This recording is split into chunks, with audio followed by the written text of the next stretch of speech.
Hey leaders, thank you for being here tonight, Tuesday night. I have no idea what day it is, last Tuesday in February. And we are starting a new unit, the Armor of God unit. And tonight we will be looking at the belt of truth and the breastplate of righteousness. So let me go quickly over these, and I'll do that for the big kids and then briefly for the little kids.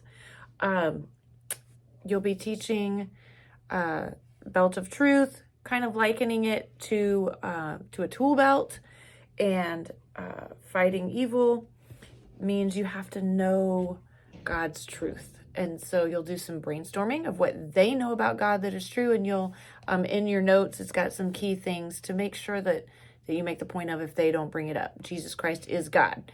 God loves us so much he sent his son to die for us. Things like that. Also, breastplate of righteousness. You're going to talk through what it means to be righteous, how the armor protects. The other item that we're going to talk about in each of these is that these are abstract concepts.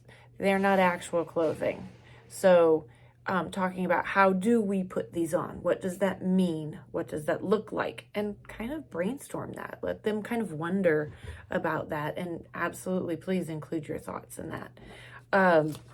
So the other thing you're going to do as you teach each item in this unit is the kids will make one belt of truth, one breastplate of righteousness, because in your class you will have a giant-ish cardboard profile silhouette of a person. And so they're going to put that on their person, and that we will collect those over the unit. So by the end of the unit, their person will be fully armored up. So that will be fun creativity for them.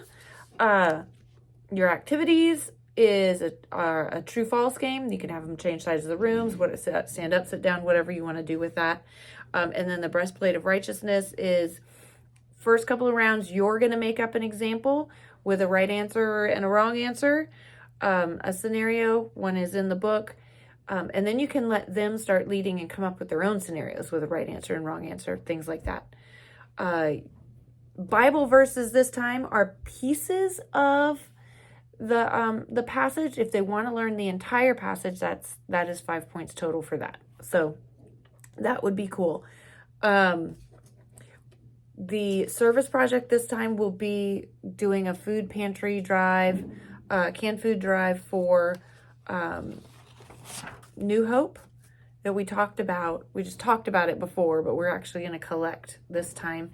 And but we'll start collecting those things later in the unit. And I think it may depend on how time goes tonight.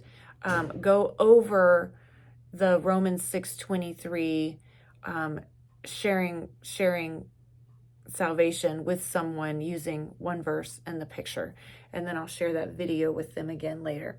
Anyway, for the littles. So the littles this time are going to each have, kind of like we did in the last unit, they're going to have a Bible story and pull out how that piece of the armor is used in that Bible happening. And so tonight's is Elisha and the hidden army that he can see, but his servant can't, and he asked God to show it to them. So that one's super cool, fun one. And then your activities are, I should have looked. I'm gonna have to go back and add those, but I don't think there was anything too wonky in there for that. So you should be able to figure it out. No big deal. Your reflection stations. My apologies for that. But so it should be a good night. This should be an interesting unit. We talked about in James, and you might bring this up, stand up to the devil and he will flee. How do we stand up? We armor up, right? So thank you for leading tonight, and I'm excited to see you. Talk to you later. Bye.